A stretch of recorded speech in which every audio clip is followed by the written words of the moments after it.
Good morning बच्चे। आज आप इस वीडियो के अंदर 4.2 के 3 मोस्ट इंपॉर्टेंट क्वेश्चन डिस्कस करांगे। ठीक है, तो सब तो पहला मोस्ट इंपॉर्टेंट स्टेटमेंट आ बच्चे, कहते find two number whose sum is 27 and product is 182। कहते इदा के सानू कोई भी दो नंबर दसो जिन्होंने प्लस करके 27 बनूगा तो उन्होंने सेम दो नंबरों की मल्टीप्लीकेशन जो करोगे तो वो आंसर की आऊगा अपने को 182। ठीक है, तो तुहानू दो नंबर पूछे गए हुण सानू नहीं पता वो दो नंबर किहड़े होणगे, तो सानू नंबर लैट ही करने पैणगे, पर हिंट के तौर पर तुहानू की पता वा भी उन्हां दा जोड़ किहदे बराबर आ 27 दे। ठीक है, सपोज करो भी तुसी कोई दो परसन हो, तुहाडे दोनों को मिला के किन्ने पैसे ने 27। जे किसी एक परसन को 15 रुपए ने तो दूसरे परसन को किन्ने पैसे बचे, तो तुसी की करोगे 27 चो 15 माइनस कर दोगे, तो तुसी मैनू बहुत ईजी वे नाल दस दोगे कि उहदे को किन्ने बचे 12। ठीक है, यानी कि तुसी उस वैल्यू नू 27 विचों दी माइनस करता। इसे तरह साडे को दो नंबर ने ते सानू नहीं पता भी वो दो नंबर किहड़े ने, तो असीं सिलेक्ट कर लिया भी जिहड़ा मेरा फर्स्ट नंबर आ उहदी वैल्यू किन्नी आ x, बाकी जो बच गया मेरे को सैकेंड नंबर आ, तो फिर इहदा मतलब सैकेंड नंबर की की वैल्यू होगी 27 जो असीं x नू माइनस कर दांगे तो मेरे को होएगा सैकेंड नंबर। तो फर्स्ट नंबर की आ गया मेरे को x ते सैकेंड नंबर की आ गया मेरे को 27 माइनस x।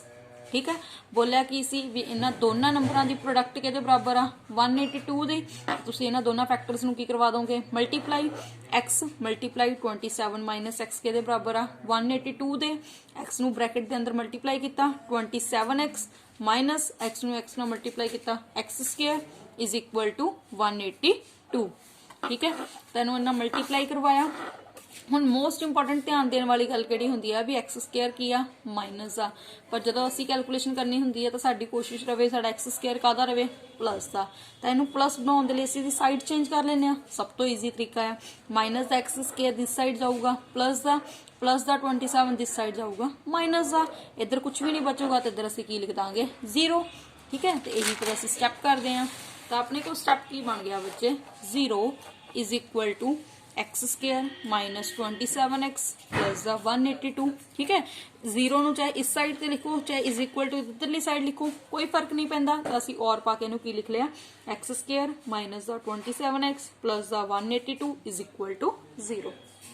ठीक है, हुण फिर इत्थे फैक्टराइजेशन यूज हो रही है, मल्टीप्लाई करके कितना चाहिए वा 182, मिडल टर्म केड़ी चाहिए अपने को माइनस 27, तो कोई दो फैक्टर मल्टीप्लाई करके बने 182 प्लस माइनस करके बने 27, तो दो फैक्टर केड़े ने 14 ते 13, 14 13 का प्लस करो 27, 14 13 नूं मल्टीप्लाई करो 182। तो क्वेश्चन यही आ कि 14 ते 13 कादे होंगे। ठीक है, ते 27 कादा हैगा अपने को माइनस दा, ते 14 ते 13 भी कादे होंगे फिर अपने को माइनस दे, कि माइनस माइनस की हुंदा वा प्लस दा, पर साइन कादा रहिंदा वा अपने को माइनस दा। ठीक है, तो असीं इहनूं मिड किदां स्प्लिट कर लिया एक्स स्क्वायर माइनस दा 14x माइनस दा 13x प्लस दा 182। ठीक है, हुण असीं इहनूं ओपन कर लेना एक्स स्क्वायर नूं असीं लिख सकते हैं एक्स मल्टीप्लाई एक्स, 14 नूं असीं किदां लिख सकते हैं 14 मल्टीप्लाई एक्स 13 मल्टीप्लाई एक्स, 182 नूं असीं किस तरह लिख सकते हैं 18 मल्टीप्लाई 13 मल्टीप्लाई 14। कॉमन कड्डांगे, इन्हां दोनों च की कॉमन नजर आ रहा है x, तो ब्रैकेट च की बच गया x ते इहदा की बच गया 14, इन्हां दोनों च की नजर आ रहा अपने को 13, ब्रैकेट की बच गया x इहदा की बच गया अपने को 14। एक ब्रैकेट आ गई अपने को x माइनस 13 दी, एक ब्रैकेट आ गई अपने को x माइनस 14 दी, दोनों ही 0 दे इक्वल आ। जे दोनों ही 0 दे इक्वल आ या तो फर्स्ट फैक्टर 0 दे इक्वल होगा या तो सेकंड फैक्टर 0 दे इक्वल होगा। ठीक है, तो फिर अपने को की हो गया x माइनस 13 भी 0 दे इक्वल हो गया, तो x प्लस 13 भी x माइनस 14 भी 0 दे इक्वल हो गया। माइनस का 13 उधर कादा हो जाएगा प्लस का, माइनस का 14 उधर कादा हो जाएगा प्लस का, यानी कि तुहाडे को x दियां दो वैल्यूज निकल आईयां। जेकर तुहाडे को x दियां दो वैल्यूज निकल आईयां ने तो असीं इन्हां दोनों दे अकॉर्डिंग ही असीं अपने आंसर नूं सॉल्व करांगे। तो सब तो पहला 13 दी हेल्प लैने आ, तो फर्स्ट नंबर की बन गया मेरे को 13, सैकेंड नंबर की हो गया 27 चो 13 नूं माइनस करता तो आंसर की हो गया 14। दोबारा हुण इस बार असीं x की वैल्यू कितनी ले लैने 14, तो सैकेंड नंबर पता करने लई 27 चो 14 माइनस कर देंगे तो आंसर कितना आ गया मेरे को 13। ठीक है जी, नेक्स्ट हुण आ गया साडे को अपने को find two consecutive positive integer sum of whose square is 365। कहंदे भी कोई भी दो कंसेक्यूटिव पॉजिटिव इंटीजर दसो ठीक है। जिन्हां दे ਜਿਹੜੇ ਵੀ ਉਹ ਨੰਬਰ ਆ ਤੁਸੀਂ ਉਹਨਾਂ ਨੰਬਰਸ ਦਾ ਪਹਿਲਾਂ ਸਕੇਅਰ ਕਰੋਗੇ ਤੇ ਫਿਰ ਉਹਨਾਂ ਨੂੰ ਪਲੱਸ ਕਰੋਗੇ, ਉਹ ਨੰਬਰ ਕਿਹਦੇ ਬਰਾਬਰ ਹੋਊਗਾ 365 ਦੇ ਬਰਾਬਰ ਹੋਊਗਾ। ਫਿਰ ਕੰਸੈਕਟਿਵ ਨੰਬਰਾਂ ਬਾਰੇ ਗੱਲ ਆ ਗਈ।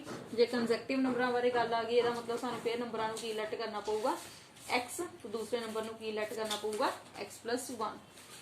ਜਿਹੜੇ ਕੁਐਸਚਨ ਕਰਨ ਲੱਗਾ ਸੀ ਲਰਨ ਕਰ ਲਾ, ठीक है। तो अपने को फर्स्ट नंबर की आ गया बच्चे x, ਤੇ ਸੈਕੰਡ ਨੰਬਰ ਕੀ ਆ ਗਿਆ ਮੇਰੇ ਕੋ x + 1। ठीक है। ਹੁਣ ਇਸ ਵਾਰ ਸਾਨੂੰ ਕੰਡੀਸ਼ਨ ਚ ਕੀ ਬੋਲਿਆ ਵੀ ਤੁਸੀਂ ਇਹਨਾਂ ਦੋਨਾਂ ਨੰਬਰਾਂ ਦਾ ਸਕੁਅਰ ਕਰਨਾ ਵਾ, ਫਿਰ ਉਹਨਾਂ ਨੂੰ ਪਲੱਸ ਕਰਨਾ ਵਾ। ਤਾਂ ਅਸੀਂ ਫਸਟ ਨੰਬਰ ਦਾ ਵੀ ਸਕੁਅਰ ਕਰ ਲਿਆ, ਦੂਸਰੇ ਨੰਬਰ ਦਾ ਵੀ ਸਕੁਅਰ ਕਰ ਲਿਆ, ਤੇ ਦੋਨਾਂ ਨੂੰ ਕੀ ਕਰ ਲਿਆ ਪਲੱਸ। x² + x + 1 ਦਾ ਹੋਲ ਸਕੁਅਰ = 365। ठीक है। ਹੁਣ x + 1 ਦਾ ਹੋਲ ਸਕੁਅਰ ਸੋਲਵ ਕਰਨ ਲਈ ਸਾਨੂੰ ਫਾਰਮੂਲਾ ਅਪਲਾਈ ਕਰਨਾ ਪਊਗਾ।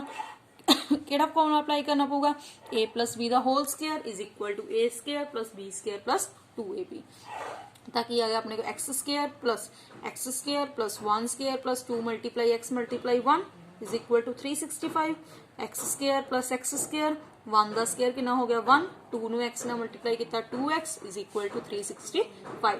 x² + x² ਕੀ ਬਣ ਗਿਆ 2x² + ਦਾ 2x + ਦਾ 1 प्लस का 365 इधर का बन जाऊगा अपने को माइनस का 2x² + 2x plus minus minus 1 चो 365 माइनस कितने कितना आ गया -364। ठीक है। कैलकुलेशन इस तरीके तो भी हो सकती सी, पर ये जी कैलकुलेशन करोगे थोड़ी जी लंबी हो जाएगी, थोड़ी जी औखी हो जाएगी फैक्टर बनाने। तो ईजी तरीका की करते हैं असं 2 कॉमन कर लाँगे। ये भी 2 के टेबल से डिवाइड हो रहा, ये भी 2 के टेबल से डिवाइड हो रहा, ये भी 2 के टेबल से डिवाइड हो रहा, यानी कि इन्होंने तिना चो 2 कॉमन हो सकता वा। तिना तो 2 कॉमन किया, ये को की बच गया x², ये को भी की आ गया कला x, तो 2 के टेबल से 364 किन्ने ते गया होगा 182 ते = की आ गया अपने को 0। 2 इस पूरी ब्रैकेट के नाल मल्टीप्लाई चा, नैक्सट स्टैप का चला गया डिवाइड च, तो की आ गया अपने को x² + x - 182 = 0.2। 0 किसी भी फैक्टर ना डिवाइड करो 0 ही रहिंदा वा, तो की आ गया x² + x - 182 = 0। ठीक है। कोई दो फैक्टर जिन्होंने मल्टीप्लाई करके की बने 182 प्लस माइनस की करके की बने अपने को 1। तो किहड़े दो फैक्टर होंगे 14 ते 13। 14 का होगा अपने को प्लस का, 13 का होगा अपने को माइनस का। तो x² + 14x - 13x - 182 = 0। ब्रेक करते हैं x × x + 14 × x + 13 × x - 13 × 14। इन्होंने दोनों चो की कॉमन हो रहा वा अपने को x, इहदा की बच गया x, इहदा की बच गया अपने को 14। इन्होंने दोनों चो की कॉमन हो रहा वा 13, इहदा की बच गया अपने x, इहदा की बच गया अपने को 14। माइनस कॉमन होया वा, जो ब्रैकेट के बाहर माइनस कॉमन होया तो अंदर साइन चेंज होणगे। ठीक है। तो एक ब्रैकेट बन गया अपने को x - 13 दी, एक ब्रैकेट बन गया अपने को x + 14 दी। दोनों ही फैक्टर 0 के इक्वल ने, तो x - 13 भी 0 के इक्वल हो गया, x + 14 भी 0 के इक्वल हो गया। माइनस का 13 उधर का हो जाऊगा प्लस का 14 उधर का हो जाऊगा अपने को माइनस का। तो एक x की वैल्यू की आ गई मेरे को 13, एक x की वैल्यू की आ गई मेरे को -14। -14 वैल्यू रिजेक्ट हो जाऊगी, क्योंकि सानू स्पैशल बोला गया भी नंबर की होना चाहिए वो पॉजिटिव, पर यह अपने को की आ गया नेगेटिव। ठीक है। तो मतलब है कि एक ही x की वैल्यू निकल गई, वो ही आंसर कटांगे। तो मेरा फर्स्ट पॉजिटिव इंटीजर कितना हो गया 13। सैकेंड पता करने लिए 13 च 1 ऐड कर देंगे, 13 + 1 कितना हो गया मेरे को 14। ठीक है। हुण आ जाओ आप सॉल्व करते हैं 5वां क्वेश्चन। 5th क्वेश्चन की स्टेटमेंट आ बच्चे अपने को the altitude of right triangle is 7 centimetre less than it's base. ਕਹਿੰਦੇ ਜਿਹੜੀ ਵੀ ਤੁਹਾਡੀ ਰਾਈਟ ਟ੍ਰਾਇੰਗਲ ਆ ਨਾ, ਜਿਹੜਾ ਉਹਦਾ ਐਲਟੀਟਿਊਡ ਆ ਉਹ 7 ਸੈਂਟੀਮੀਟਰ ਘੱਟ ਆ ਬੇਸ ਦੇ ਨਾਲੋਂ। ਪਰ ਸਾਨੂੰ ਤਾਂ ਬੇਸ ਹੀ ਨਹੀਂ ਪਤਾ, ਫਿਰ ਅਸੀਂ ਬੇਸ ਤੋਂ 7 ਸੈਂਟੀਮੀਟਰ ਘੱਟ ਕਿੱਦਾਂ ਕਰ ਲਈਏ, ਹਨਾ। ਤੇ ਕਹਿੰਦੇ ਜਿਹੜੀ ਉਹਦੀ ਹਾਈਪੋਟੇਨਿਊਜ਼ ਆ ਉਹਦੀ ਵੈਲਿਊ ਦਿੱਤੀ ਹੋਈ ਆ 13 ਸੈਂਟੀਮੀਟਰ। ਬਾਕੀ ਦੀਆਂ ਦੋ ਸਾਈਡਸ ਸਾਨੂੰ ਫਾਈਂਡ ਕਰਨ ਲਈ ਬੋਲਤਾ। ਚਲੋ ਦੇਖ ਲੈਂਦੇ ਆ। ਕਹਿੰਦੇ ਫਿਰ ਬੇਸ ਲੈਟ ਕਰਨਾ ਪਊਗਾ, ਕਿਉਂਕਿ ਸਾਨੂੰ ਗਿਵਨ ਹੀ ਨਹੀਂ ਹੈਗਾ। Let the base of right triangle, तो बेस आपां नूं कितना दिता होया वा x, एल्टीट्यूड तो 7 सेंटीमीटर घट आ, तो इसदा मतलब एल्टीट्यूड की वैल्यू कितनी होगी x - 7। हाइपोटेन्यूज कितना दिता होया वा 13, ठीक है। हुण राइट ट्रायंगल आ, राइट ट्रायंगल दे अंदर डायग्राम जो असीं बनाने आ, इत्थे हुंदा अपने को 90 डिग्री, सानू पता दिस साइड नूं असीं की बोलदे आ परपेंडिकुलर, आ की हुंदा अपने को बेस, ते की हुंदा अपने को हाइपोटेन्यूज। राइट ट्रायंगल के अंदर एक बहुत फेमस थ्योरम आ पाइथागोरस, तो पाइथागोरस थ्योरम की हेल्प लेने H square is equal to B square plus P square. एच की वैल्यू कितनी मेरे को 13, 13 का स्केयर, बेस कितना मेरे को एक्स, परपेंडिकुलर कितना मेरे को एक्स माइनस 7। 13 का square is equal to x square plus x minus 7 का whole square.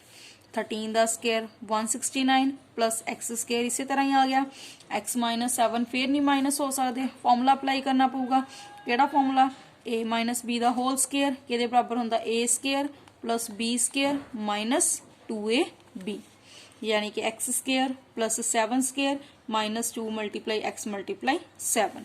169 is equal to x square plus x square, 7 का स्केयर कितना हो गया 49, 2 नू 7 ना मल्टीप्लाई किया कितना आ गया 14x। 169 is equal to x square plus x square 2x square plus the 49 minus the 14x plus the 169 इधर का हो गया minus the 0 is equal to 2x square minus the 14x plus 49 minus 169। Solve करांगे 49 चो 169 minus कितने की आ गया अपने को minus the 120। 0 is equal to 2x square minus the 14x minus the 120।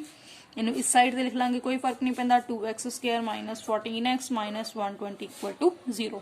Calculation नू छोटा करन दे लई कॉमन कर लेने आ, सारे 2 द टेबल ते डिवाइड हो रहे आ। जो 2 कॉमन कटे को बच गया 1, ये को बच गया 7, ये को की बच गया 60।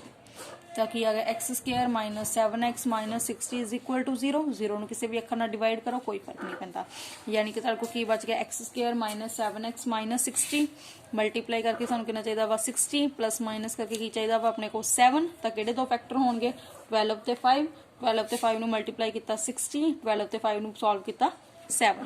तो 12 का हो जाएगा मेरे को माइनस का, 5 का हो जाएगा मेरे को प्लस का। कॉमन कटते हैं, इन्होंने दोनों चो कॉमन कटते हैं, फिर इन्होंने दोनों चो कॉमन कटते हैं, इन्होंने दोनों चो की कॉमन हो रहा वा x, तो एक ब्रैकेट x बच गया माइनस 12। इन्होंने दोनों च की कॉमन हो रहा 5, ये देखो की बच गया x, तो 5 के टेबल से 60 किन्ने ते गया 12 ते, तो एक ब्रैकेट आ गया x माइनस 12, एक ब्रैकेट की आ गया x प्लस 5, या तो ये फैक्टर 0 के इक्वल होगा या दिस सेक्टर माइनस द 12 उधर का हो जाएगा प्लस द 5 उधर का हो जाएगा माइनस द। माइनस वाली वैल्यू रिजेक्ट होगी क्योंकि कोई भी डायमेंशनस ऑफ नेगेटिव नहीं होंगे, लेंथ नेगेटिव नहीं हो सकती, ठीक है। यानी कि बेस, इसका मतलब बेस की वैल्यू कितनी आ गई अपने को 12, तो एल्टीट्यूड की वैल्यू कितनी आ गई अपने को 12 माइनस 7, यानी कि कितना आ गया अपने को x। चैनल को सब्सक्राइब करना ना भूलियो। Thank you.